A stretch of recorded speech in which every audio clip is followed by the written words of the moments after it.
Episode 11 of Bon Appétit and Majesty begins with Yi-hyun giving Ji-young a ring and kissing her. But she pulls away and says she needs to leave since she's not from this time. She's not sure if she can leave her father and her career behind. He accepts her decision but makes her promise to come back when she can. She in turn makes him promise that he won't be a tyrant. Later, Yi-hyun draws the bibimbap that Ji-young first cooked for him in his version of the Mangum Rock. Soon it's time to prepare for Queen In-ju's birthday banquet. Ji-young ends up in a pickle though when she learns that the queen hasn't been eating meat, but a royal event of this stature requires the presence of said meat. She decides to use soy meat instead. In the Queen's quarters, Consort Kang tries to meet Queen In-ju for her birthday. However, she meets resistance from the other royal women due to her involvement in Prince Jin Myung's poisoning. Since the full truth isn't actually out yet, Queen In-ju allows her to be present at the event. Meanwhile, Prince Jesan sets a trap for Yi-hyun with his co-conspirators. While Yi-hyun is getting ready for the event, Chang Seong informs him that Chuo has taken her own life. Yi-hyun suspects Consort Kang and instructs Chang Seong to keep the news to himself for now. While Ji-young and the other cooks set up a soy meat, guzhou pan and eggplant pie for the event, Gil-geom sees a small package fall from Ji-young's dress. It turns out to have chocolates that she wants to give him later. The event kicks off and Queen In-ju is delighted with Ji-young's soy meat. Im Sung-jae then announces the event's next performance, which is a traditional dance called the Cho-young-mu. Two jesters begin the performance and the queen soon recognises one of them as Yi-hyun himself. She is delighted. However, Prince Jesan's plan kicks off too. The drafter named Yi Jiang-gyun, whose family is being threatened by Jesan, enters the palace after Yi-hyun's performance.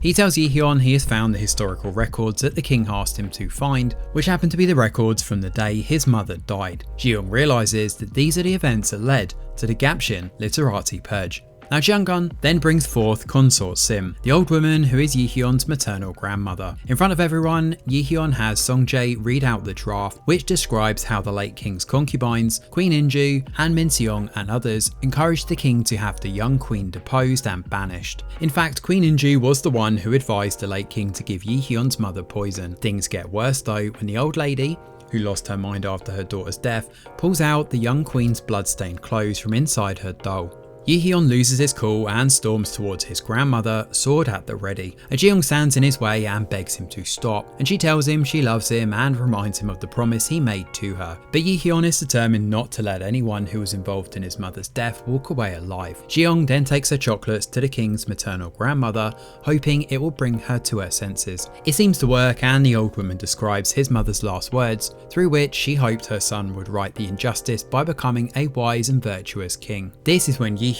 finally drops his sword and walks away. Elsewhere, Prince Jesan tells his people that they will have to resort to their second plan. Unfortunately, he catches Sung-jae eavesdropping on him and then has him captured. In fact, everyone in the palace is concerned by Yi-hyun's outburst. Later, Ji-young tells Yi-hyun that she suspects someone orchestrated Jiang-gun's appearance at the banquet. She suggests that Yi-hyun dine with Queen In-ju and try to speak to her. Ji-young also relays Tang Beilong's cryptic message to Yi-hyun. Meanwhile, Prince Jesan calls Se-hon, Sung-jae's father, for a meeting. Before entering the room, So-hong overhears Jesan and his colleagues talking about the rebellion. The plan seems to be to use Sung-jae to lure the king to Salgoji Forest and kill him there. Now So-hong rushes to warn the king, but some of Prince Jesan's guards get to him first and kill him.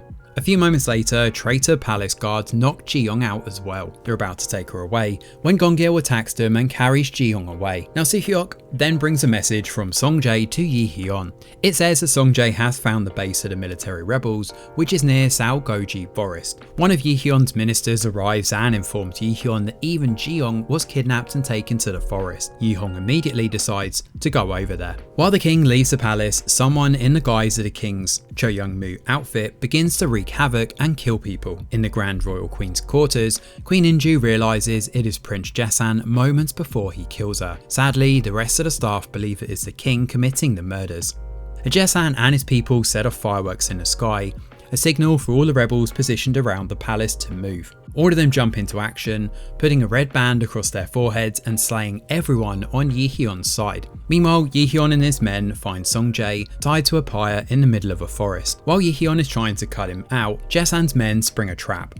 Arrows fly in, and Sung-jae pushes the king down, taking the arrows himself. Jesan's men begin to set the forest on fire, circling Yi-hyun right in the middle of everything.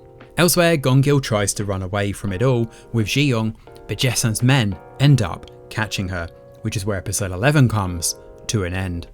So the penultimate episode of Bon Appétit and Majesty brings the conflict to a head. Things are tense, stakes are high, and the episode sets its atmosphere quite well for the most part. Thanks to all the information we've been given and the lead up from prior episodes, the scenes during which Yi-hyun loses his cool do feel like a key turning point. His decision will make or break everything, and right until he puts the sword down, you aren't quite sure if Jeong has succeeded in changing his mind or not. The tension, suspense, and the incredibly emotional core of the scene come across really well. Now, Yi-hyun's mother wanting him to be a Sage King is a nice touch and rounds the whole tyrant issue off in a satisfying way. All the same, there are a few things to nitpick here. Now, Jeong giving the old woman a piece of chocolate to spur her mind is just oddly funny, even more so when it actually works.